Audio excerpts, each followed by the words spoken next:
Today, I'm going to read an essay. Our Culture, Dear Culture, written by Rabindranath Tagore. This extract is taken from the Center of Indian Culture, a lecture delivered in Madras on 9 February 1919. This is said to be the first lecture in English delivered in India by Rabindranath. In this lecture, he issues a warning against narrow nationalism, which regards other cultures as inferior and valueless, and attaches excessive importance to certain aspects of one's own culture. He points out that in the Indian situation, this narrow nationalism is itself the product of our dependence on our colonial masters. We hold our own culture in contempt until it is praised by the British, and then we praise it excessively, taking cue from them. He says that we have to regain our balance, and instead of glorifying the past, should adopt a broader outlook which would take us towards the future. Now the essay, Our Culture, Their Culture, starts here. A pupil of an Anglo-vernacular school in Allahabad was once asked to define a river. The clever little fellow gave a perfectly correct definition. When he was asked what river he had seen, this unfortunate mind, living at the confluence of the Ganges and Yamuna, replied that he had not seen any. He dimly had an idea that his familiar world, which so easily came to him through the medium of his own direct consciousness, could never be the great learned world of geography. In later life, he must have got the information that even his own country had its place in geography and actually had its rivers. But suppose this news did not reach him at all till some foreign traveler told him one day that his was a great big country, that the Himalayas were great big mountains, that the Indus, Ganges, Brahmaputra were great big rivers. The shock of it could not but upset his mental balance.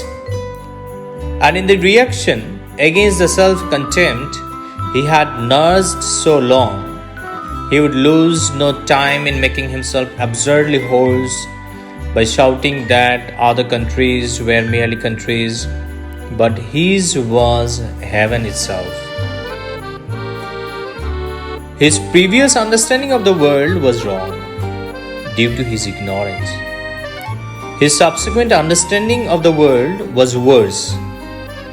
It was ludicrously false, with the falsehood of sophisticated foolishness.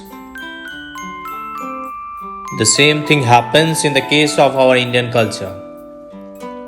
Because of the want of opportunity in our course of study, we take it for granted that India had no culture or next to none. Then, when we hear from foreign pundits some echo of the praises of India's culture, we can contain ourselves no longer and rend the sky with a shout that all other cultures are merely human, but ours is divine, a special creation of Brahma. And this leads us to that moral dipsomania, which is the hankering after the continual stimulation of self-flattery. We should remember that the doctrine of special creation is out of date, and the idea of a specially favored race belongs to a barbaric age. We have come to understand in modern times that any special truth or special culture which is wholly dissociated from the universal is not true at all. Only the prisoner condemned to a solitary cell is separate from the world. He who declares that India has been condemned by Providence to intellectual solitary confinement does not help to glorify her.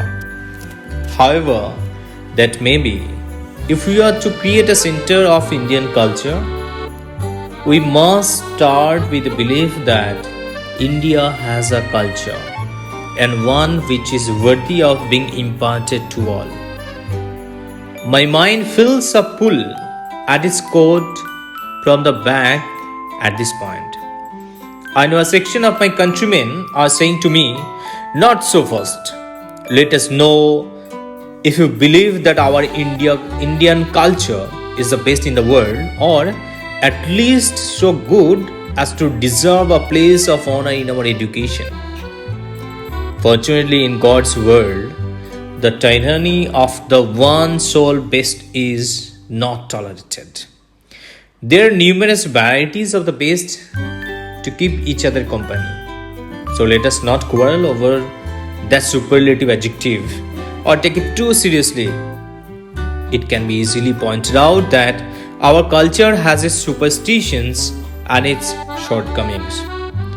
They show themselves too prominently only because its movement has stopped. European culture also has its superstitions. Its politics and its science are full of them.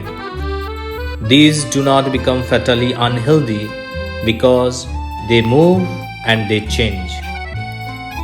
Just like their caste distinctions, which are not desperately oppressive because they are constantly moving. Only a few years ago, Europe began to see the whole world through the mist of one scientific shibboleth, the struggle for existence. This colored her vision and fixed her point of view. We also, like a meekly obedient people, took the phrase from her and thought it a sign of imperfect education not to believe it. But already there is an indication of a change in this view, and facts are being brought to prove that the positive force which works at the basis of natural selection is the power of sympathy, the power to combine. In the 19th century, the message of political economy was unrestrained competition. In the 20th, it is beginning to change into cooperation. This only proves that whatever hinders movement is bad. There was a time when we in India worked at the problem of life. We freely made experiments. The solutions we arrived at then cannot be ignored merely because they are different from those of Europe. But they must move. They have to join the procession of man's discoveries. They must not lag behind and superciliously forget others and be contemptuously forgotten themselves.